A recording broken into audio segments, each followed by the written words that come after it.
இந்த 5 வருட காலம், கடந்த 5 வருட காலத்தில் பிஜேபி ஒன்றுமே செய்யவில்லை. 5 வருடத்திற்கு முன்னர் வளர்ச்சி முன்னேற்றம் என்ற கோஷத்தை வைத்தார்கள்.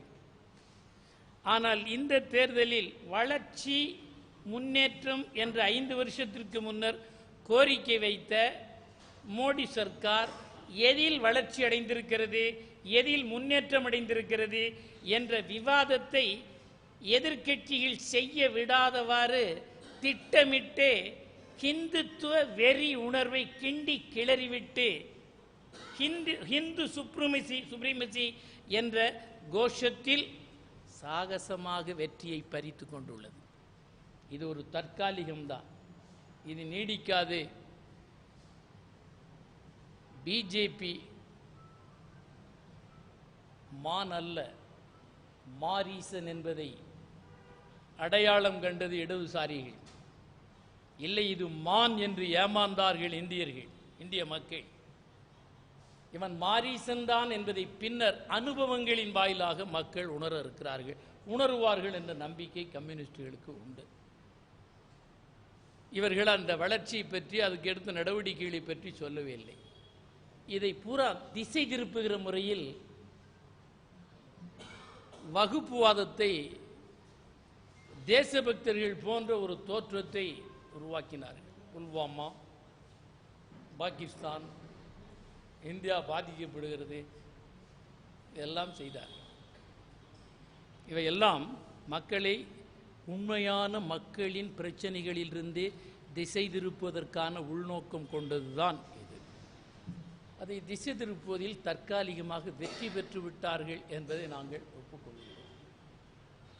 மிகுந்த நிதானத்தோடும் நேர்மறையான அணுகுமுறைகளோடும்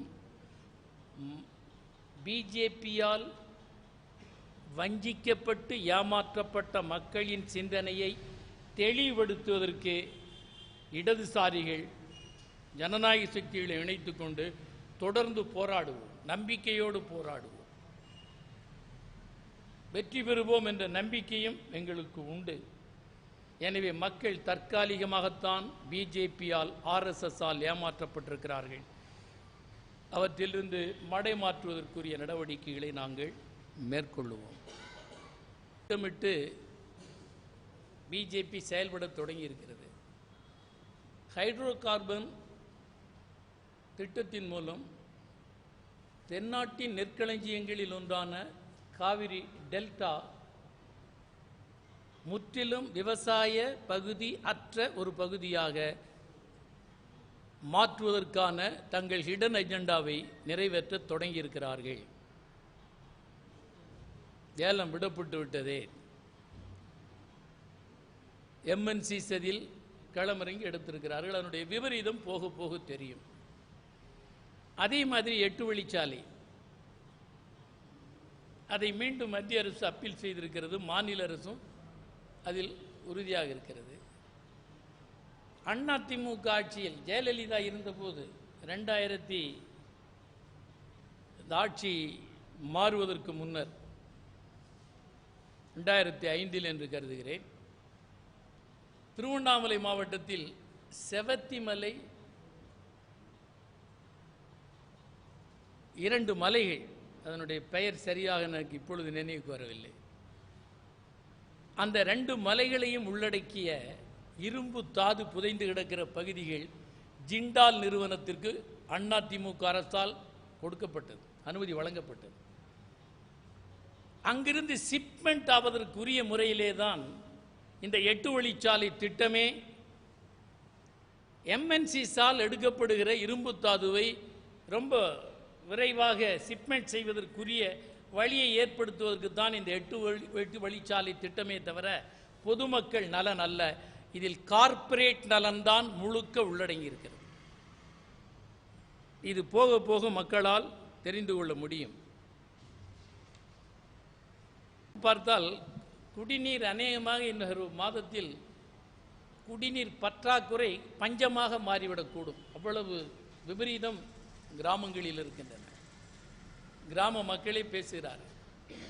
பல இடங்களில் மந்திரிமார்கள் மறிக்கப்படுகிறார்கள். வரலாறு காணாத அளவிற்கு ஒரு நெருக்கடி ஏற்பட்டுள்ளது, தண்ணீர் பஞ்சம் ஏற்பட்டுள்ளது, பஞ்ச நெருக்கடி ஏற்பட்டுள்ளது. இந்த நெருக்கடியை ஊடுருவி உணர்ந்து முன்கூட்டியே திட்டமிடக்கூடிய ஒரு தெளிந்த சர்க்காராக அதிமுக சர்க்கார் இல்லை என்பதைத்தான் பிரச்சனை நெருக்கடி கட்டத்தை அடைந்திருப்பது காட்டுகிறது.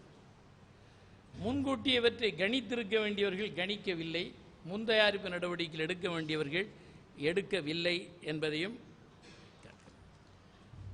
அதே மாதிரி இந்தி திணிப்பு, மும்மொழி என்பது எவரொருவர் இந்தியை படிப்பதற்கோ இன்னொரு மொழியை படிப்பதற்கோ உரிமை உண்டு, அவர்கள் கற்றுக்கொள்வது.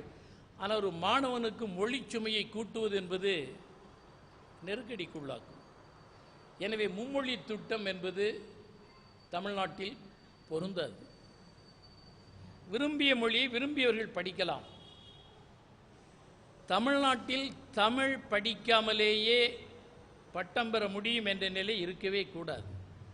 தாய்மொழி கல்விதான் எந்த ஒரு மாணவனையும் அவனுடைய முழு ஆற்றலை வெளிக்கொண்டு வர உதவும் என்று உலகம் முழுவதும் கல்வியாளர்களும் அறிஞர்களும் தொடர்ந்து சொல்லியிருக்கிறார்கள். எனவே தாய்மொழி கல்வியை மறுக்கிற முறையில் இது அமைந்துவிடக்கூடாது, அது கைவிடப்பட வேண்டும் என்பதையும் இந்திய கம்யூனிஸ்ட் கட்சி வலியுறுத்துகிறது.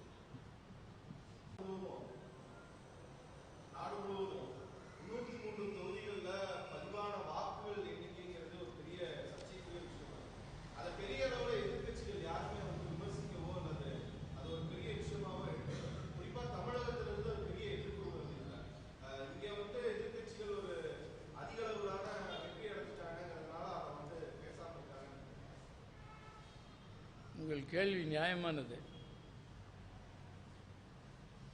சமூக வலைத்தளங்களில் இது பற்றிய மறைக்கப்பட்ட உண்மைகள் பல அம்பலப்படுத்தப்பட்டு வருகின்றன. அதனால்தான் முன்னர் குறிப்பிட்டேன், கலவரம் வரும் என்று அவர்கள் போட்டதற்கு காரணமே மேனிப்புலேட் பண்ணி இருக்கிறார்கள், செய்திருக்கிறார்கள். நான் சொல்லவில்லை இதை.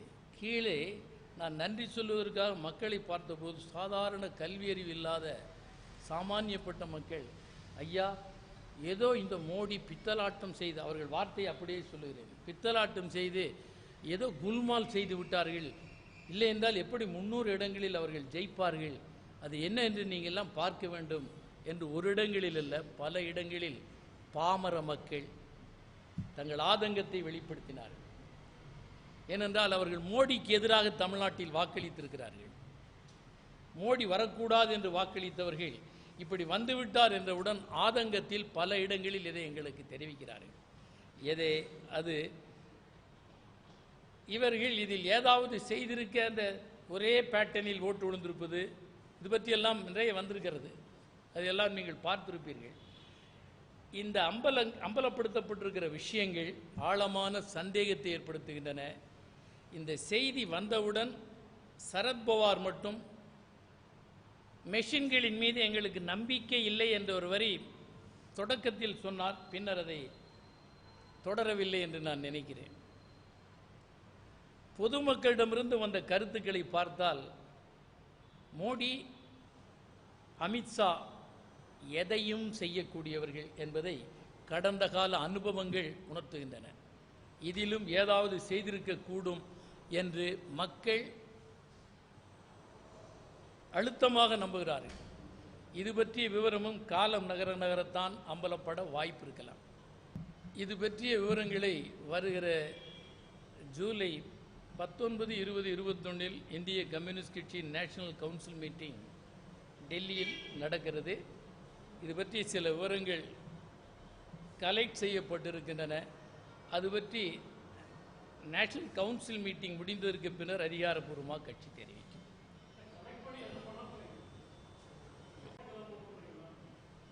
அது பின்னர் தான் பரிசீலிக்கப்பட வேண்டும். இந்த விவரங்களின் அடிப்படையில் கட்சி முடிவு செய்து எந்த அடிப்படையில் இவற்றை அணுகுவது என்பதை பின்னர் தீர்மானித்ததற்கு பின்னர் அது மக்கள் தெரிவிக்கும்.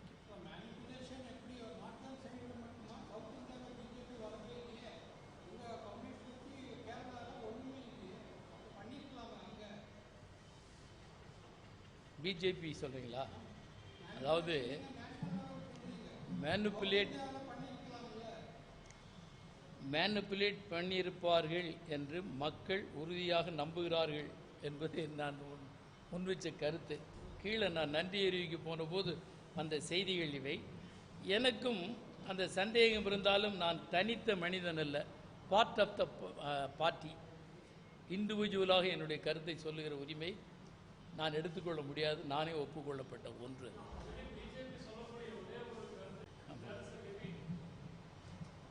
அதாவது நான் முன்னர் சொன்ன உளவுத்துறை ஒரு ரிப்போர்ட் கொடுத்துருக்காங்கன்னு சொன்னாங்க, அது கசிய விடப்பட்டது. அதன்படி எந்த கலவரமும் இந்தியாவில் வரவில்லை. அப்போ அந்த செய்தி எதற்காக கொடுக்கப்பட்டது என்று பொருத்தி பார்த்தால் இவர்கள் மேனிப்புலேட் பண்ணிக்கொண்டு இந்த செய்தியை வெளியிட்டிருக்க கூடும் என்று சந்தேகிக்க வாய்ப்பளிக்கிறது.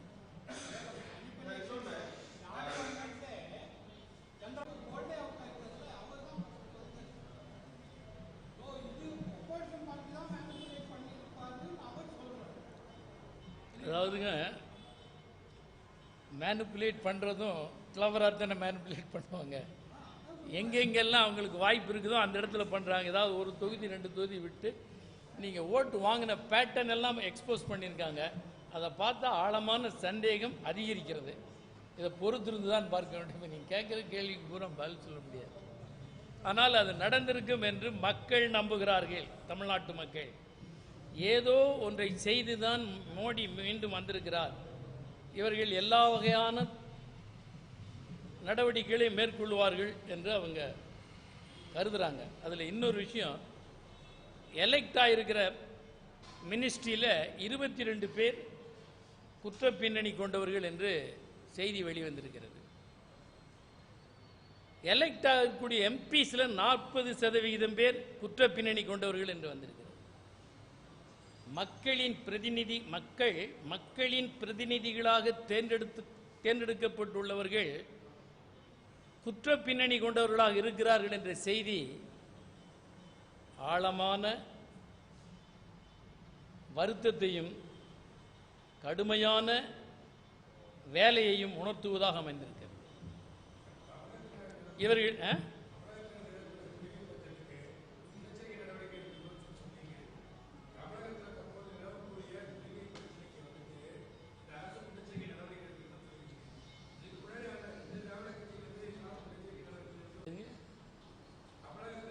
ஆமாம்,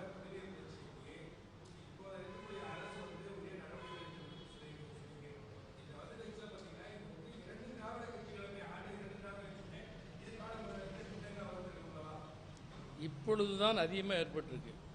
குடி தண்ணீருக்கே பஞ்சம். சில இடங்களில் அந்தியூர் பகுதியெல்லாம் போயிட்டு வந்தோம், கால்நடைகளுக்கு கூட தண்ணீர் இல்லை. விலைக்கு வாங்கி சிரமப்பட்டு தான் கொடுத்து கொண்டிருக்கிறார்கள். இவ்வளவு முன்னரேயே திட்ட கமிஷன் உறுப்பினர்கள் கூட தெரிவித்தார்கள், தமிழ்நாட்டில் நிலத்தடி நீர்மட்டம் அபாயகரமான அளவுக்கு கீழே இறங்கிவிட்டது என்று. இந்த அறிவிப்புகளெல்லாம் வந்ததற்கு பின்னர் இந்த சர்க்கார் ஏன் விழிப்படையவில்லை? ஏன் அதற்கான முறையில் வேலை செய்யவில்லை? அதற்கான திட்டங்களை ஏன் நிறைவேற்றவில்லை என்பதெல்லாம் கேள்விக்குறிகள். அதனால் இப்பொழுது தான் பதிலளிக்க வேண்டிய இடத்தில் இருக்கிறார்கள். நாங்கள் கேள்வி கேட்கிற இடத்தில் இருக்கிறோம். அதனால் இதை சொல்லுகிறோம்.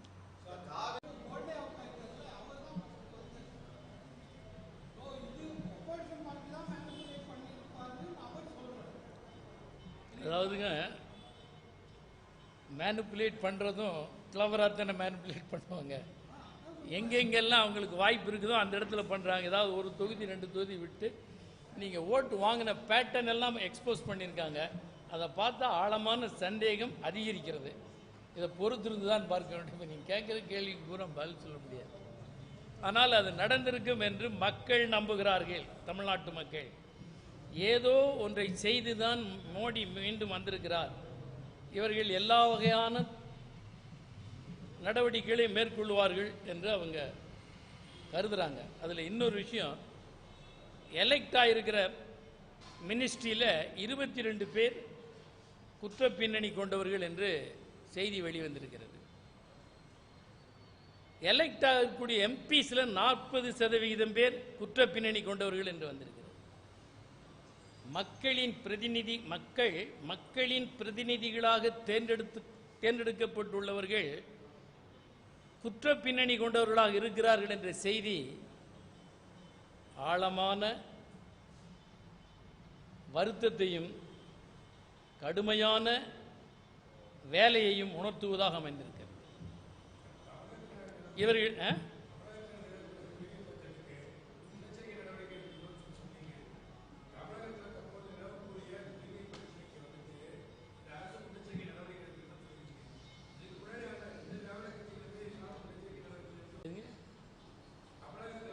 ஆமாம்,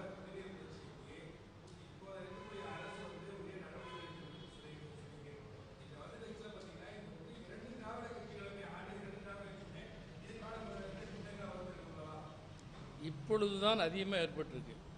குடி தண்ணீருக்கே பஞ்சம். சில இடங்களில் அந்தியூர் பகுதியெல்லாம் போயிட்டு வந்தோம், கால்நடைகளுக்கு கூட தண்ணீர் இல்லை, விலைக்கு வாங்கி சிரமப்பட்டு தான் கொடுத்து கொண்டிருக்கிறார்கள்.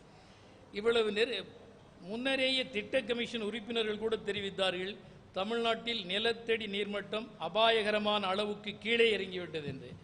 இந்த அறிவிப்புகளெல்லாம் வந்ததற்கு பின்னர் இந்த சர்க்கார் ஏன் வெளிப்படையவில்லை? ஏன் அதற்கான முறையில் வேலை செய்யவில்லை? அதற்கான திட்டங்களை ஏன் நிறைவேற்றவில்லை என்பதெல்லாம் கேள்விக்குறிகள். அதனால் இவர்கள்தான் பதிலளிக்க வேண்டிய இடத்தில் இருக்கிறார்கள். நாங்கள் கேள்வி கேட்கிற இடத்தில் இருக்கிறோம். அதனால் இதை சொல்லுகிறோம்.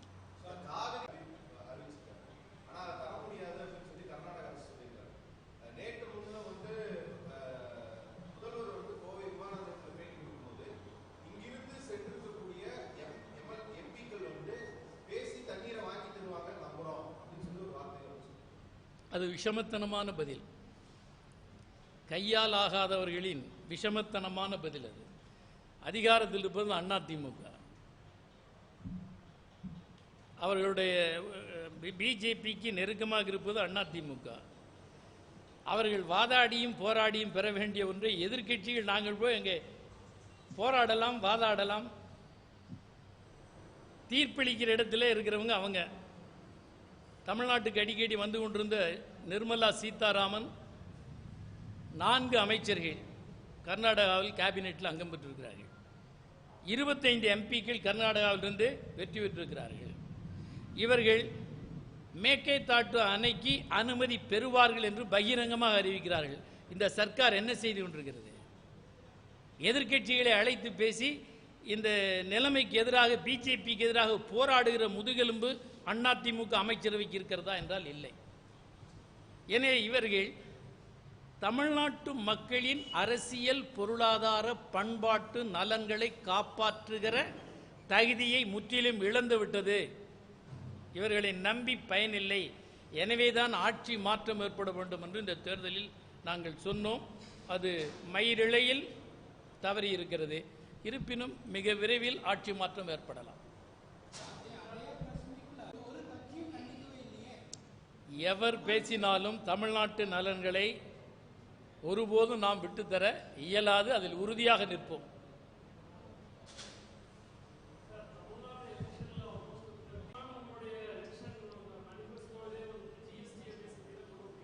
ஜிஎஸ்டி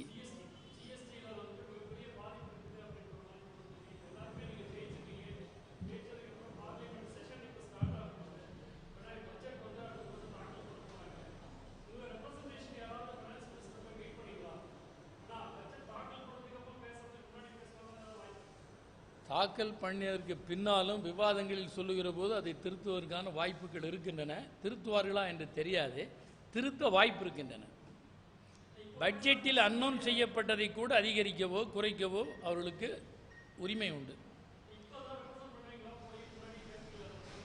மெமரண்டம் தயாராகி இருக்கிறது. இந்த ஜிஎஸ்டி என்பது சிறு குறு நடுத்தர தொழில்களுக்கு 5% குறைத்து மோர் எம்ப்ளாய்மெண்ட் ஆப்பர்ச்சுனிட்டி உள்ள ஒரு துறை அது. அதற்கு வாய்ப்பளிக்க வேண்டும். எனவே அது 5% குறைக்க வேண்டும் என்று நாங்கள் மெமரண்டம் கொடுக்க இருக்கிறோம். அதை வலியுறுத்தவும் இருக்கிறோம். இல்லை, கொடுக்க இருக்கிறோம் கவர்மெண்ட்டுக்கு. Prime minister